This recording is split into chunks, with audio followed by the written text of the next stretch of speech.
¿Qué es el hombre? Por Martin Buber. 12. Primera parte. Trayectoria de la interrogación. 4. Feuerbach y Nietzsche. 1. Pero con Marx nos encontramos ya en medio de la rebelión antropológica contra Hegel. Y ya en el mismo Marx percibimos con toda claridad el carácter peculiar de esta rebelión. Se vuelve a la limitación antropológica de la imagen del mundo, sin volver, no obstante, a la problemática antropológica, al planteamiento antropológico de la cuestión. El filósofo que se rebela de esta suerte contra Hegel y de quien hemos de considerar discípulo a Marx, a pesar de todas las diferencias y hasta oposiciones, es Feuerbach. La reducción sociológica de Marx ha sido precedida por la reducción antropológica de Feuerbach. Para comprender debidamente la pugna de Feuerbach con Hegel y la significación que para la antropología tiene esta pugna, lo mejor es arrancar de la cuestión fundamental. ¿Cuál es el comienzo de la filosofía? Kant, oponiéndose al racionalismo y apoyándose en Hume, había colocado en el comienzo el conocimiento, como aquello que es lo inmediatamente primero para el hombre que filosofa, y con esto había convertido en el problema filosófico decisivo qué es el conocer y cómo es posible.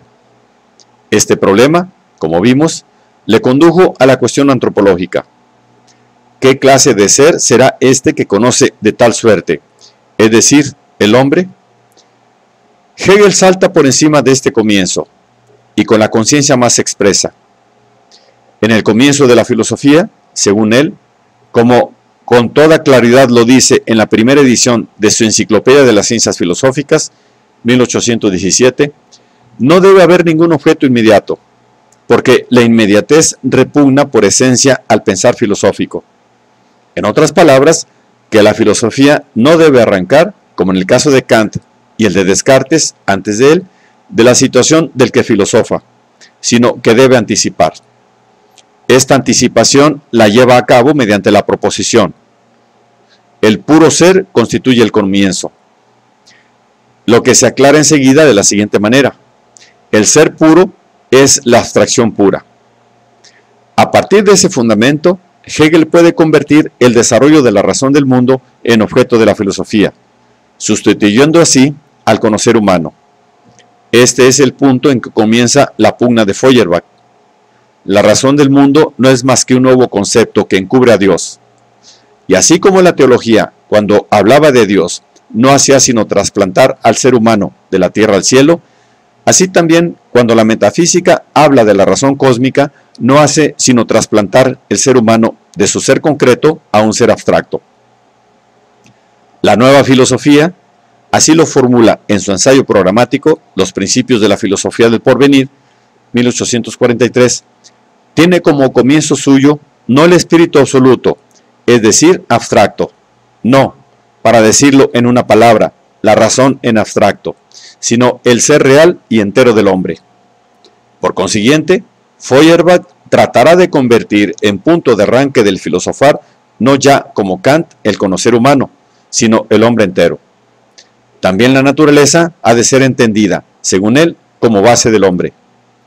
La filosofía nueva, nos dice, convierte al hombre en el objeto único, universal, de la filosofía.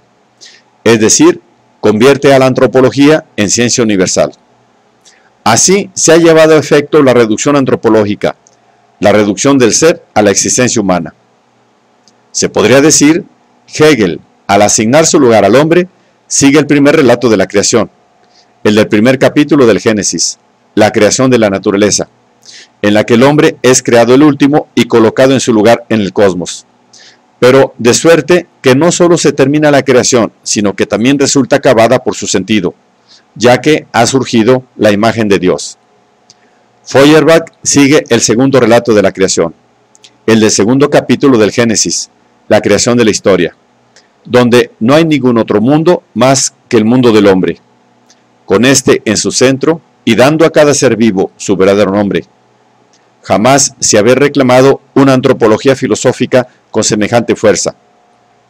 Pero el postulado de Feuerbach no nos lleva más allá del umbral, a donde nos había conducido la cuarta pregunta de Kant.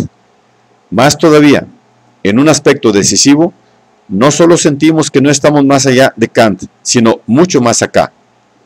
En la exigencia de Feuerbach no ha entrado propiamente la cuestión que es el hombre, como que la exigencia suya significa, en verdad, la renuncia a esta cuestión. Su reducción antropológica del ser es la reducción del hombre no problemático.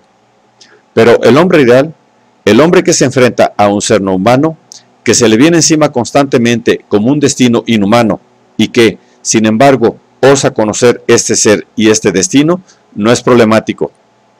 Antes bien, es el comienzo de todo problematismo. No es posible una antropología filosófica si no arranca de la cuestión antropológica.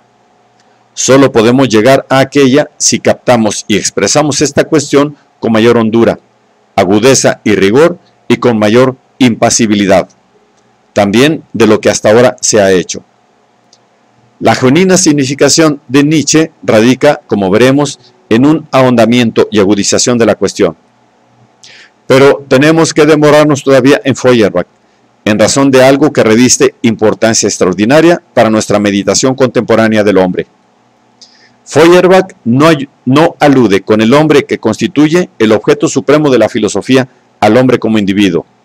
Alude al hombre con el hombre, al enlace de yo y tú. El hombre individual en sí, nos dice en su programa, no tiene en sí la esencia del hombre, ni como ser moral ni como ser pensante. El ser del hombre se halla solo en la comunidad, en la unidad del hombre con el hombre. Una unidad que se apoya únicamente en la realidad de la diferencia entre yo y tú. Este pasaje no ha sido desarrollado después por Feuerbach.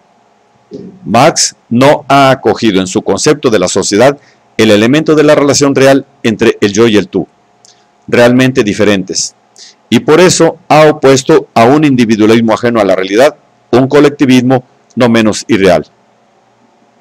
Pero Feuerbach ha iniciado con aquel pasaje ese descubrimiento del tú que se ha calificado de revolución copernicana, del pensamiento moderno y de acontecimiento elemental, tan preñado de consecuencias como el descubrimiento del yo que hizo el idealismo, y que debe conducir a un segundo recomenzar del pensamiento europeo que nos lleve más allá del arranque cartesiano de la filosofía moderna. A mí mismo me proporcionó en mi juventud el estímulo decisivo.